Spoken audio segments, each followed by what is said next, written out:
All right, welcome into the Bobby Carpenter Show. Hey, you know what? Buckeyes are winning, going undefeated into November, and that's always something special. So I'm here with my man, Anthony Schlegel, to break Let's it all go. down for you, just like we always do. So we're going to recap that Buckeyes 35-16 win over Rutgers. We're going around the top stories in college football. Man, you got Bedlam out there. You had a tight one with Georgia. Man, they're Clemson, Notre Dame, didn't see Woo. that coming. Nope. Number of stories. Look around, and heck, Alex Grinch finally got fired at USC as their defense had been struggling mightily. They had a chance to potentially get a win, could not pull it out as well against Washington. We got Michigan State's game that we're going to preview coming up. We'll always have the Real Truck Tailgate Talk, the questions from listeners, our favorite segment every week as we get to answer some of your questions. So, like, starting out as we look at this game, the Bucks get a win, so you always want to make sure you digest that. They gave up well over 200 yards on the ground, so maybe not the most ideal situation. What were your biggest takeaways when you were watching the Bucks down Rutgers in Piscataway in a win that felt probably a lot closer than that 35-16 score?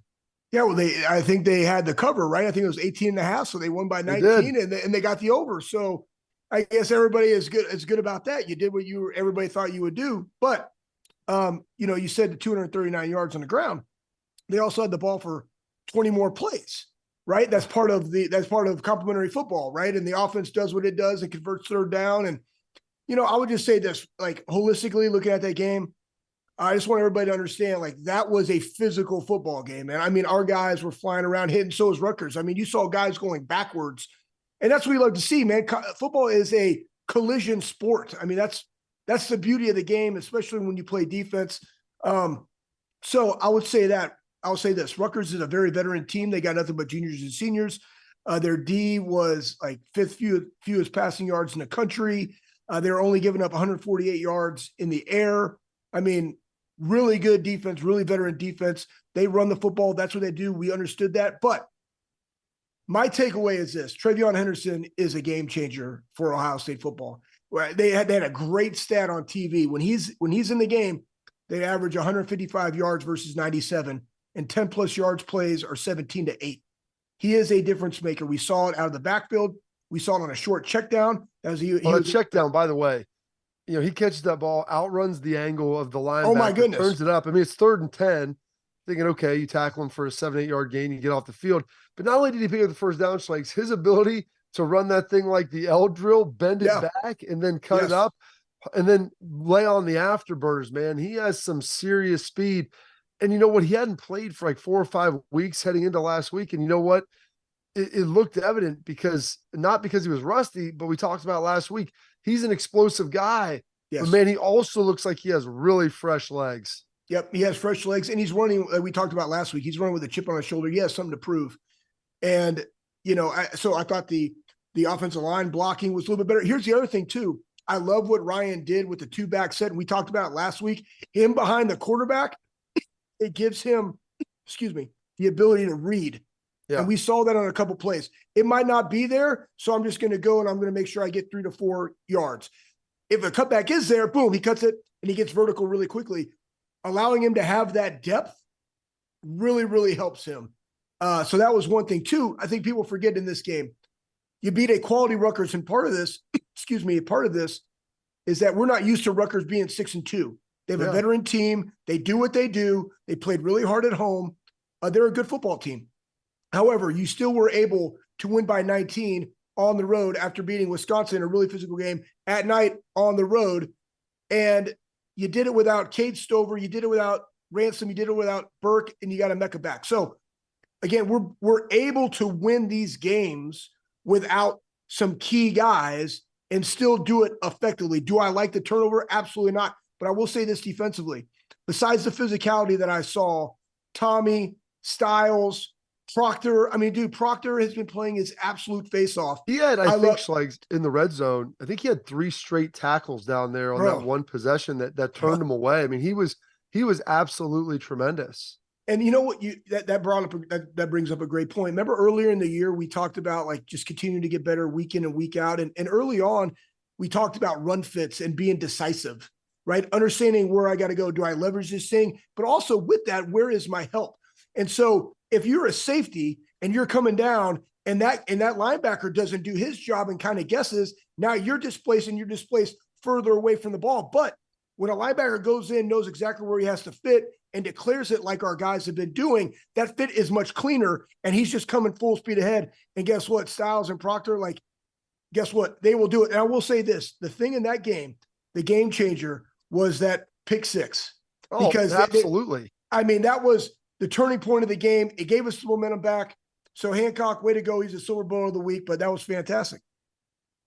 Yeah, Hancock, his play right there, it reminded me a little bit, Schlegs, of Will Allen from the 2003 season against San Diego State. I mean, we're reeling. Yes. I think we're down, oh goodness, 9-6 maybe, and they're driving on us at that point. I think we're down 10-6, and they're driving. They're about to go up 17-6. And Will Allen picks it off in the end zone. I remember. And Darian Scott, my man D-Man, playing 3-tech for us, sprints ahead. I think lays out the quarterback or someone else, gets a block. It busts Will all the way, like 102 yards, whatever it was, for a touchdown. And, that with Jordan, I think that was the same thing. I mean, they get all the way down there. He puts it in for you, and it gives you that momentum. Yes. And gosh, you felt like it was turning right there where Ohio State was about just one more score, and you'd be able to kind of take control of that thing. And they let Rutgers kind of ooze back in. There's some penalties, there's some different things. They made some plays. That the stinking fumble Ruski, which play. I said Greg was going to do two things. We said it. They're going to pound the football, and they're going to have some trick stuff. Now, I didn't know if that would be a fake punt, be a punt block, a reverse on a punt return or a kickoff return or whatever it might be. I didn't see the fumble Ruski in this selection set. My wife was sitting there watching that with some friends, like, he's fumbled the ball. And I'm like, what is he doing? I'm like, oh no. And I see him I'm like, he's sticking it between his legs, and you're just praying that your guys on the outside have contained. I don't blame that on anybody. You tip your cap sometimes to the opposing coach and said, hey, you had something for us, you got us. What I did love to see, though, is the morality around him, get back down there and stop it before it gets in the end zone. Because the goal is just keep getting stop Schlegs. Yep. You get them on the ground and you make them line up and go get it. And that's something this defense 3 years ago or 2 years ago didn't do. Last year did a better job, except for some of the big ones against Michigan and Georgia. But now they get guys to the ground. So it doesn't matter. It may have been a 50-yard gain. You tackle them at the 20-yard line. You give yourself a chance. You maybe force a field goal. Who knows? Force a turnover, something like that. There's a lot of good stuff that can always happen. They had 3 goal line stands, bro. 3 goal line stands. This defense, they don't stop playing, man. And that to me is the hallmark of a great defense, is the fact that the guys do not stop. They're relentless. They make sure that you earn every score you get. So take a quick commercial break. We're going to talk a lot about this game throughout the show. The carryovers for this, obviously, to Michigan State this week for a night game. But we're going to take a look around the world of college football and some of the big happenings of what went on this Saturday. So do not go anywhere. Stay tuned to the Bobby Carpenter Show right here on the Big Play Network.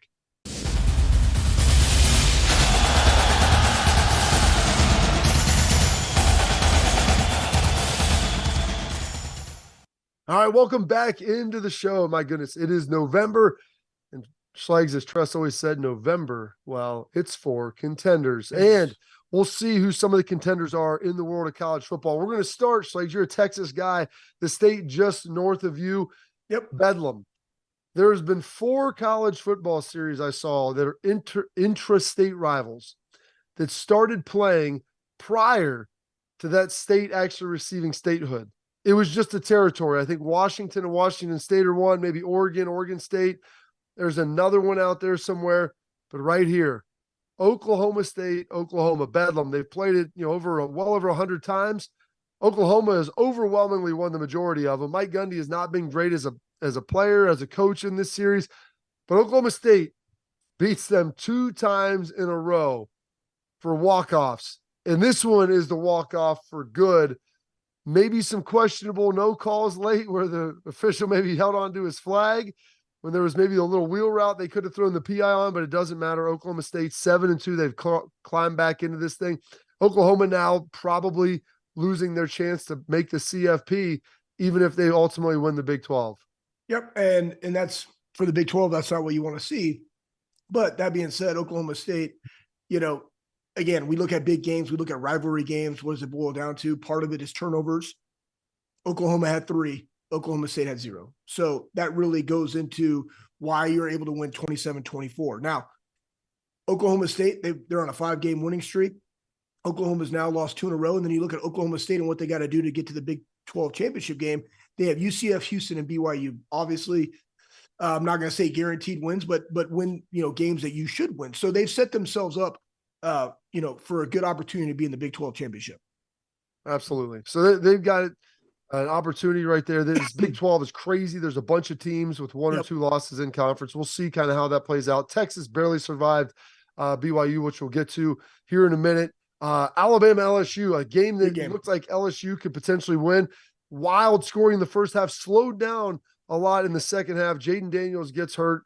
Jalen Milroe played really well. I thought his best game of the year, was in Tuscaloosa. Nick Saban, after losing early to Texas, has quietly got this team back together.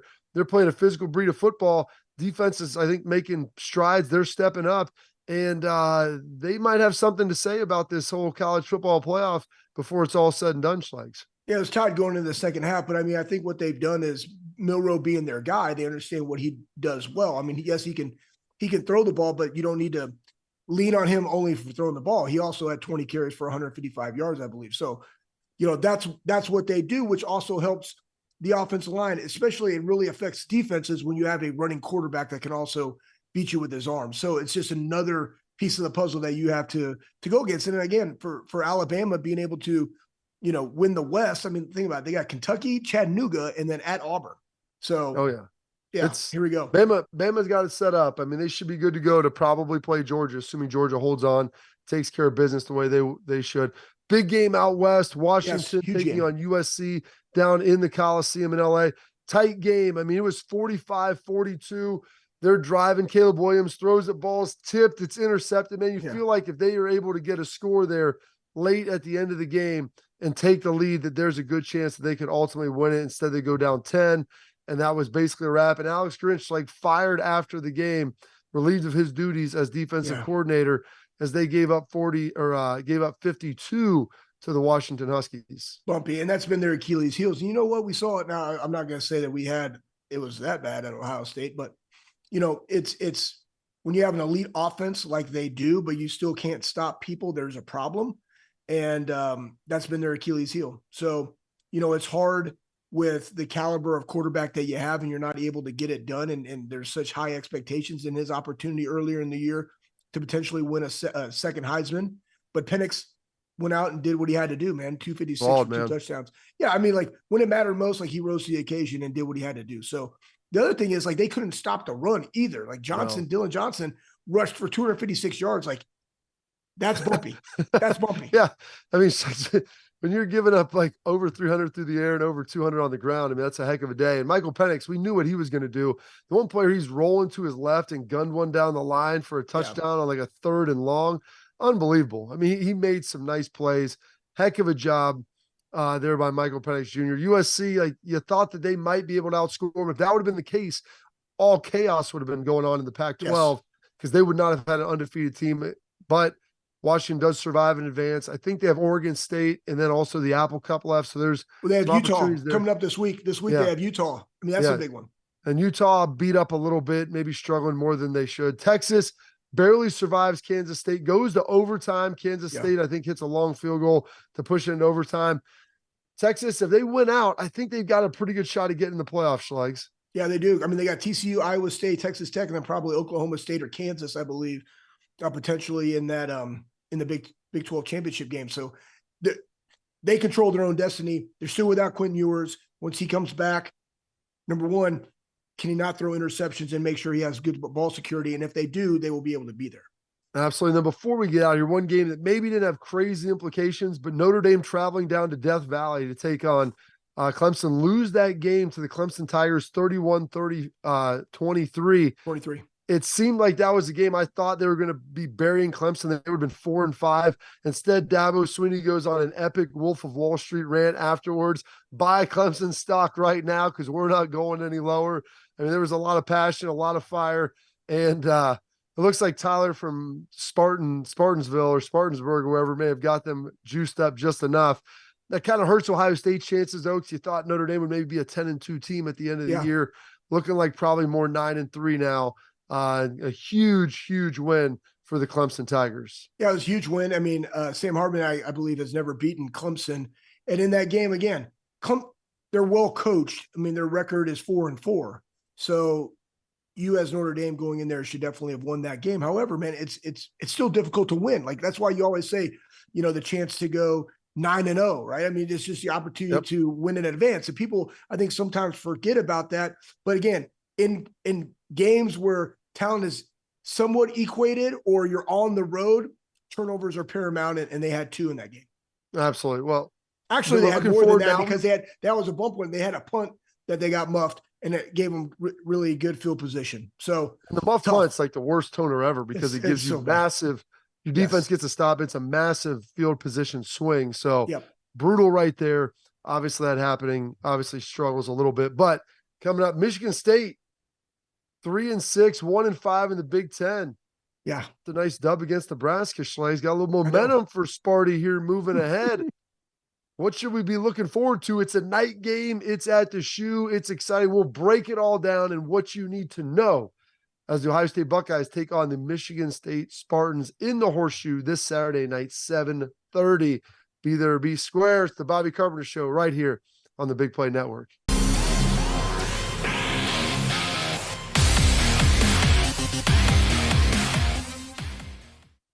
Welcome back into the Bobby Carpenter Show.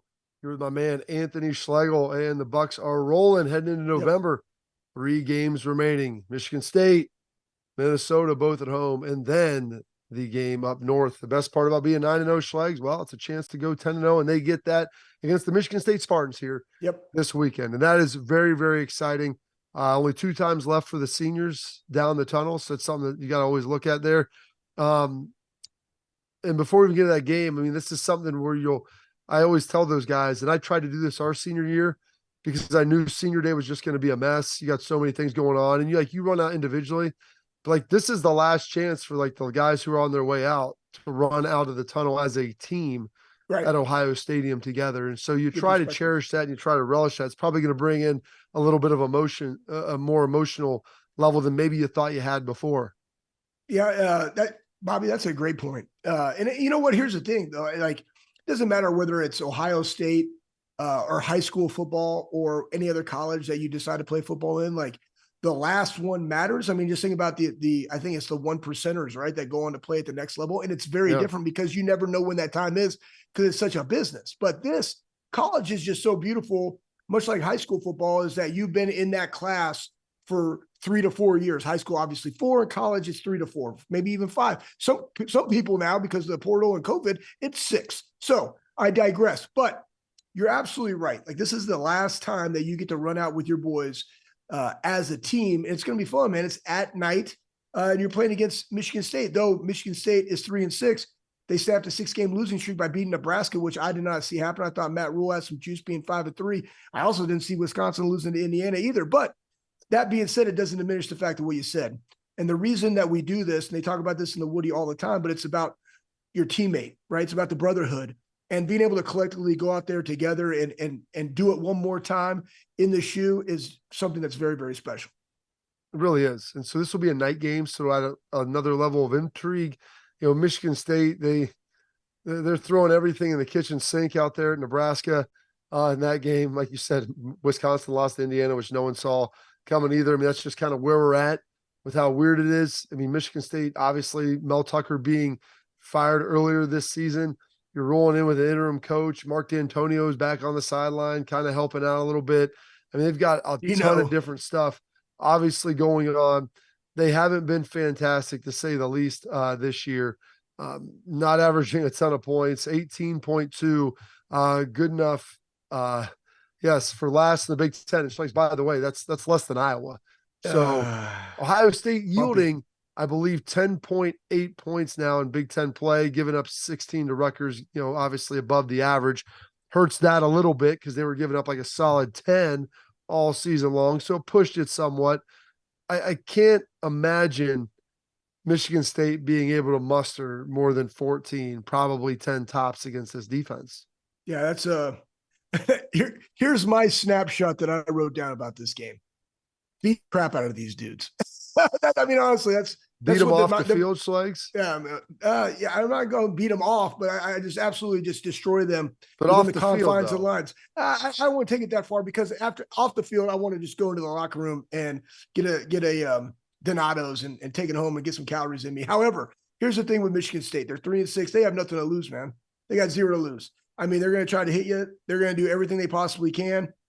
But if you go out there and you inflict your will upon them, which I think is something that we want to see, and that like we saw some of those glimpses in the Rutgers game, the Wisconsin game, the Penn State game, where and it really is up front where you just move the line of scrimmage. Yeah. It definitely helps when you have Trevion there. But if you do that early and often, like you play fast and you play freaking hard and violent, fast, hard, and violent. Okay.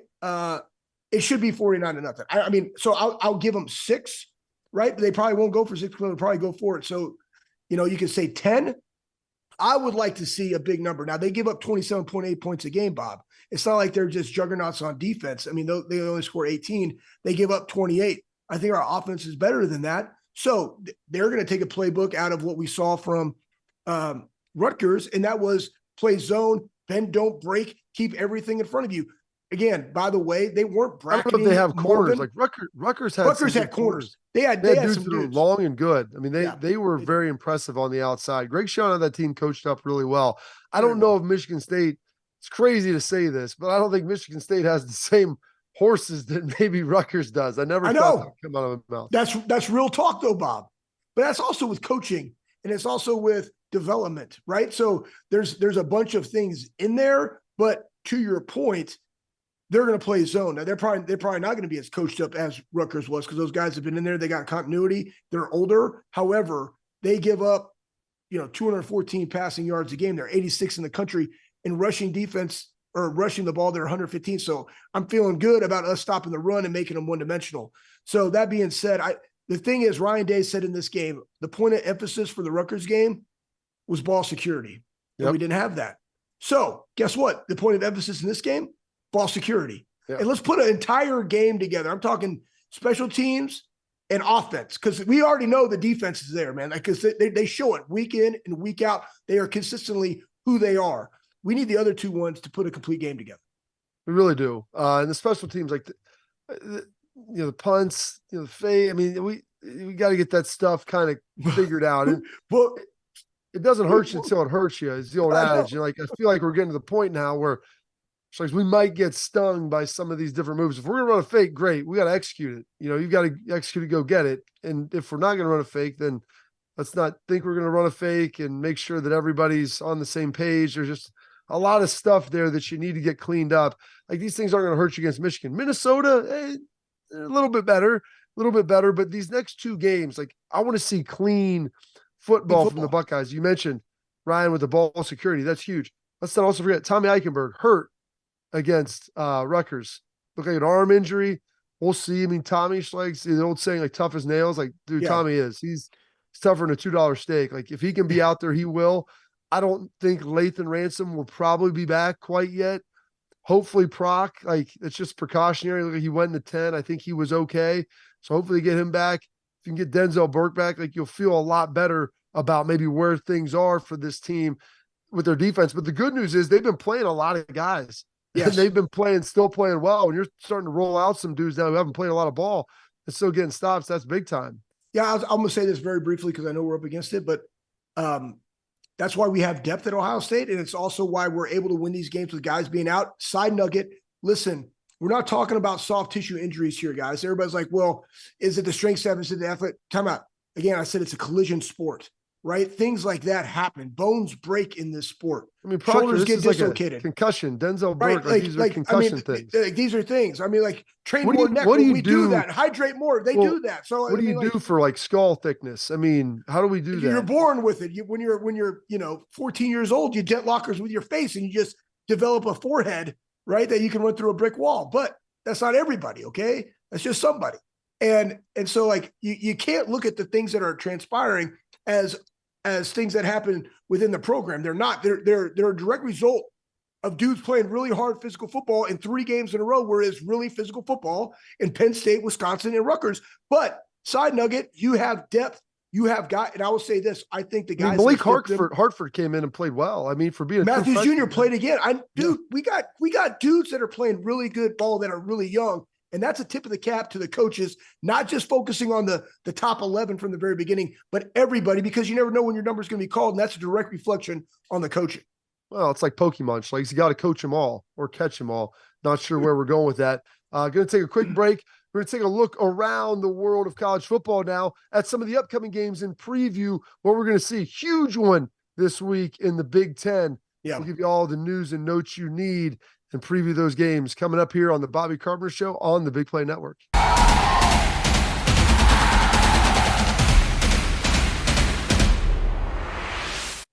All right, welcome back into the program here, and it's one of the best times. We're previewing some of these other games, not just around the Big Ten, but around the world of college football. And November's for contenders. There's a handful of unbeatens left, a lot of one-loss teams out there. All these teams still alive and well in conference. You know what? If you're alive and well in your conference this year and you have one loss and you play in the Power Five, well, you have a very, very good shot of making the CFP, because this is a very, very unique year from what we have seen in the past. But we're going to start off Jump Street, Schlegs. Michigan, Connor Stallions. He might not be with the team anymore, but is he with them in spirit? Is he with them with those Google glasses on the sideline? They're traveling to Happy Valley. Line 4.5. I've seen it pushed to 5.5 a little bit now to Michigan. Over under point total 44.5, maybe 45. Gonna see where that moves. Penn State's only loss to the Buckeyes. Looked a little rough, against Indiana after losing to Ohio State. But they've been bouncing back, starting to look good again. Can Penn State upset Michigan? I don't think so. Now, I would suspect, I think it's the big noon kickoff, if I'm not mistaken. I believe you're correct in saying that. Yeah. So it's at Penn State. So it'll be a whiteout. They play those very, very well in those instances. I just think that Michigan's running game, now, JJ McCarthy hasn't been like super dialed in some of his passes, but I mean, their running game is legit. Their offensive line is legit, and they play great defense. And they're going to take a page out of the Ohio State playbook, not necessarily their signs, but a page out of it and what they did for Penn State, which is make all or beat you. Like, that's the entire thing about them, because they do have a running attack. So I think it's going to be close. I think it's going to be a very good game. I'm going to take Michigan in the over. Yeah. I feel like that feels right here. I could see Penn State making it close.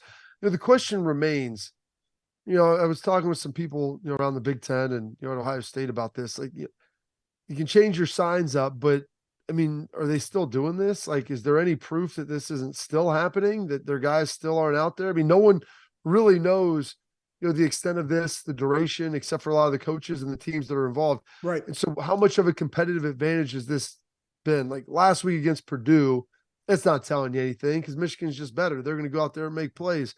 However, against a team like Penn State, which I don't think Penn State is great, and they're not all that explosive offensively, but defensively, they're pretty darn good. Yeah. And if you don't know what they're in and they change some stuff up, like, can they stagnate your offense a little bit?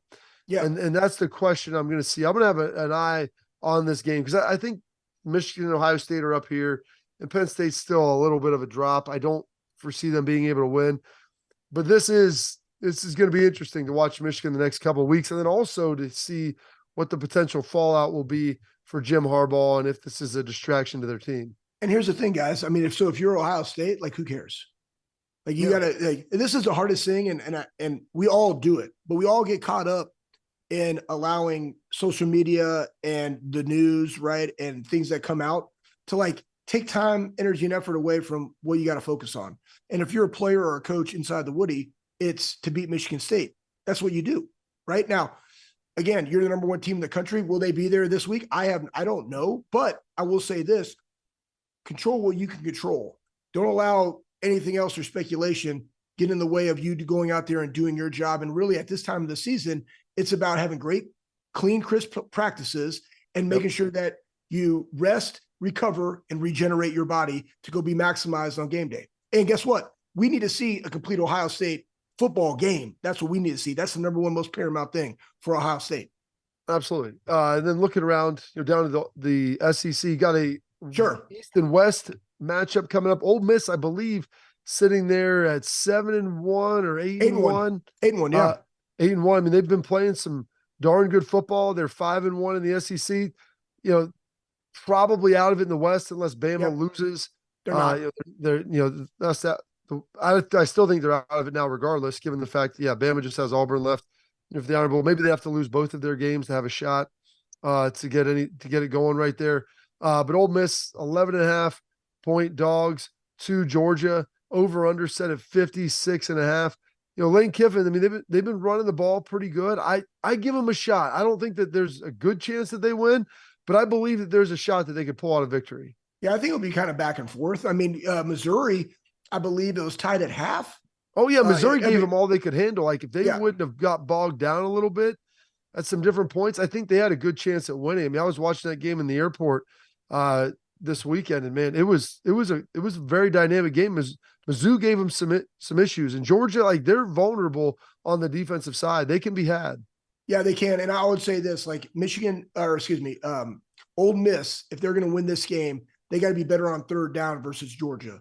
Now, Dart, their quarterback, he's almost got 2,500 yards. He's got 16 touchdowns. He's playing really well.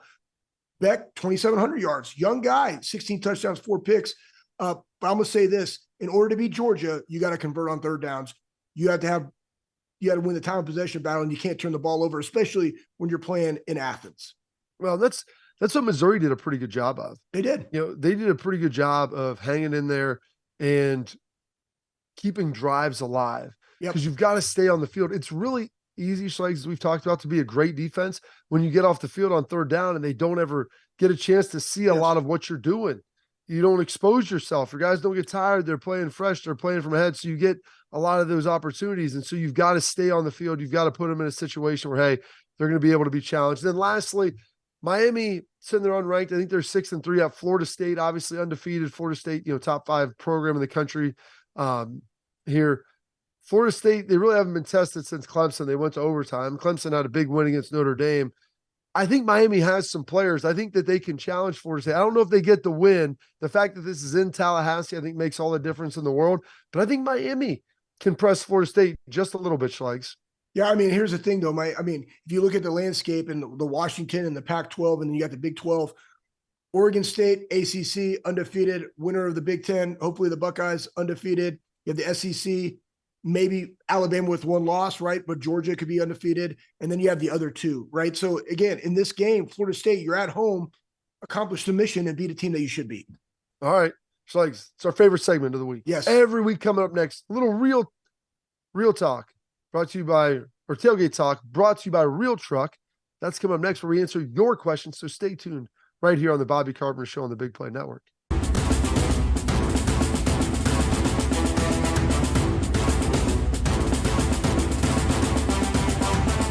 All right, welcome back into the Bobby Carpenter Show, and it's our favorite segment of the week. It's a little tailgate talk brought to you by Real Truck. And you know what? Last year, Schlegs, Real Truck, they partnered with George Kittle, Travis Kelce, and Dak Prescott. They gave away 3 ultimate trucks to community heroes with a truck at the list. This year, hey, they're giving away 1 ultimate tailgate truck to 1 lucky winner, 2022 Toyota Tundra, loaded down with some unbelievable accessories.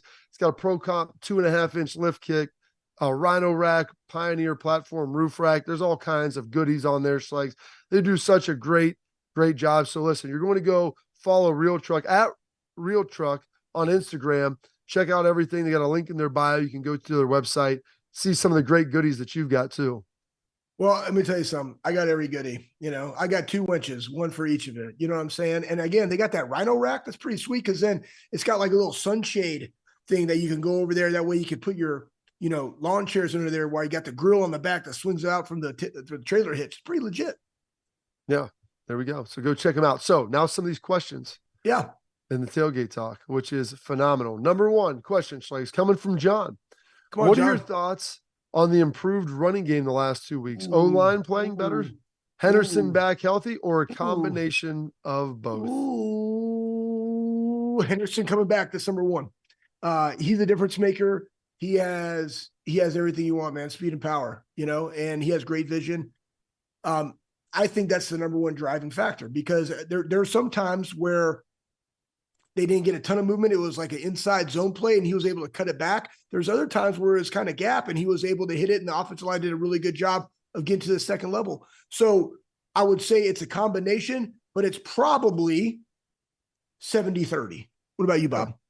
And I think one other element of this is the fact that not only are they playing better, but they're playing different, and they're running some different plays. Like they've got a little more misdirection. We've seen the, some of the motion with Xavier Johnson, what he's been able to do. The fact that they've been hopping in two back Schlegs. Yep. They've got Chip back there. They get under center a little bit, or they've had Trey in the gun, like in the pistol behind him. So there's a lot of other elements. They've been running some more gap scheme runs, pulling guys as opposed to just running zone. So there's a number of different reasons why.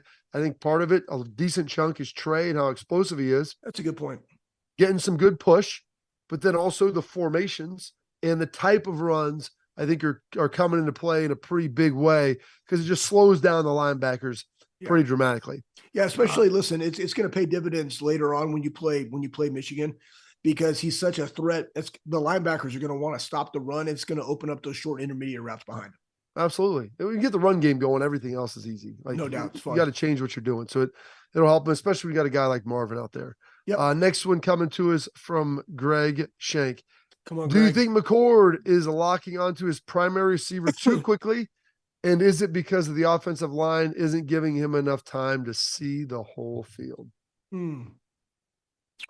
Well, I'm going to say this. He started off 11 for 11, and a lot of them were short passes because, again, they're playing zone. And guess what? Just because there's other things out there and you want to go vertical doesn't mean that you have to go vertical every single time. Take what they give you. Now, we saw G. Scott in that game. Great back shoulder pass to him. Great catch by him. Cade obviously out. But I think it kind of – he had two drops that would have sustained third down and sustained some drives to keep in that rhythm. He started 11 for 11. And I think he finished like 19 to 26. But those kind of have a little bit of effect when you keep going and getting into that rhythm. I don't know if he's locking onto his guy. It's hard. Guess what? If you got a guy like Marvin and a Mecca, it's kind of hard not to. He's going to get open. So I'm just going to wait till the guy gets open, right? So, there's the one they had to pick where the linebacker dropped. He just needed a little bit more air on it. But then he has some other dimes that he threw, right? I mean, like the one, and there was one, the corner made a great play in the end zone on Marvin. He was a jump ball. Marvin went up, got it. The corner played right through the hands. That was a great play by the corner, tip of the cap. But then we saw it on the left end zone as we were going in. Boom, same ball, great play. Marvin jumped 30 feet in the air, caught that one, and then the back shoulder kind of like the little out where he's just turning.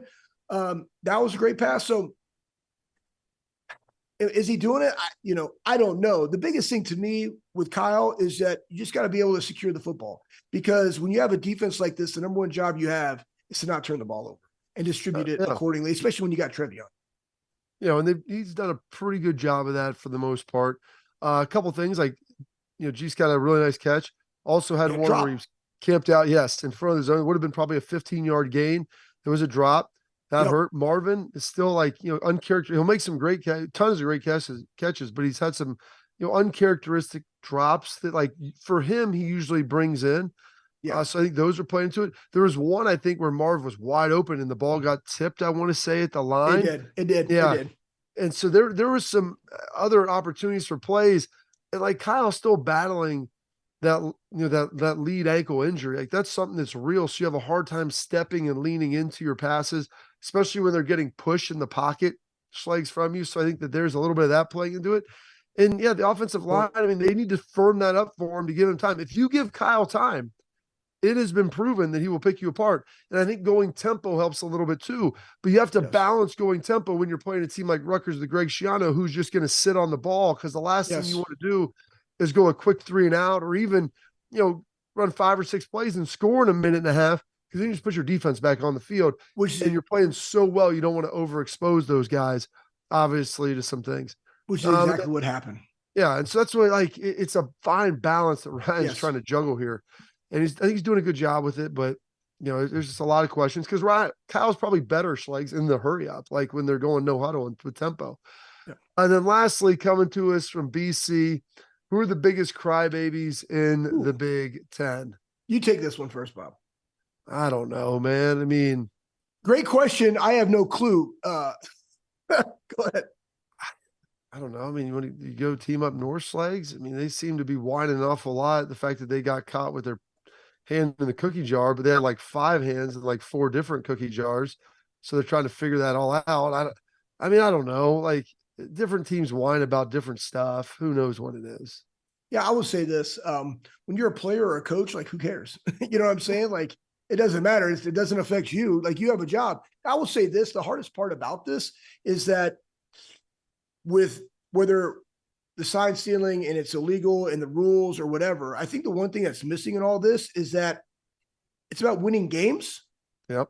And when you lose games in our profession, guess what happens? You get what? You get fired. Yep. And when you have a competitive advantage over me and what I'm doing, not just for my kids, of the guys that I coach, which means a lot because we bring them in and we coach them as though they're our kids, but it also impacts me and my family. And not only that, if I'm a head coach, it also impacts my staff and their families, which I'm responsible for.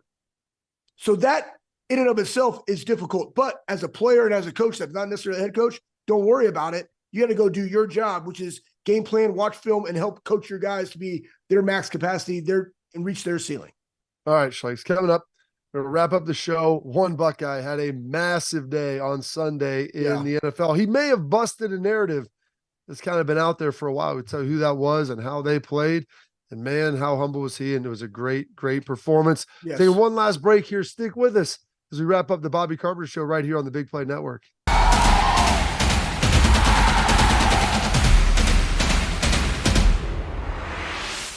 All right, final segment of the show here, man. So Buckeye played really well on Sunday. Yeah, he did. Had a lead. This defense gave the lead back. He had about 45 seconds to go, about 75 yards. They needed a touchdown. CJ Stroud goes 30 of 42, 470 yards, new single game NFL rookie record, breaking that of Andrew Luck, I believe, back in 2012. 5 TDs, best part, Schlegs, no picks. That's 75-yard game-winning drive in 40 seconds. Does this end the narrative of Buckeye quarterbacks not being able to play in the NFL? Well, I would say so, and also goes against the narrative of everybody talking crap about him when he was coming out for the NFL Combine. It's absolutely ridiculous. I mean, the S2 test. Yeah, I mean, I just remember that. I mean, like, first off, great kid. Second off, great football player. Honestly, a field goal away from probably winning a national championship the year prior, and he goes out there and just does this. Like, he just plays. You know what I mean? Everybody's looking at the quarterback from Alabama, that went to Carolina and whatever. I mean, CJ was definitely, in my honest opinion, the most talented quarterback coming out of that draft, and he's playing like it. And so, I mean, hey, how about this Noah Brown connection in that game? Buckeye giving it to Buckeye, 6 receptions, 153 yards, and a touchdown. He had a long of 75. It was great. And guess what? That throw was very similar to one that we have at Ohio State. It was Noah coming all the way on the long over route. CJ bought time, threw it down the left sideline, touchdown. Awesome. Super excited for him. Matter of fact, super excited for the Texans that they got themselves a, franchise quarterback.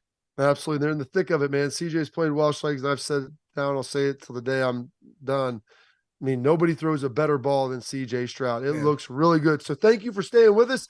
Stay with us next week as we break down the Spartan game and preview the Minnesota Gophers right here on the Bobby Carpenter Show on the Big Play Network.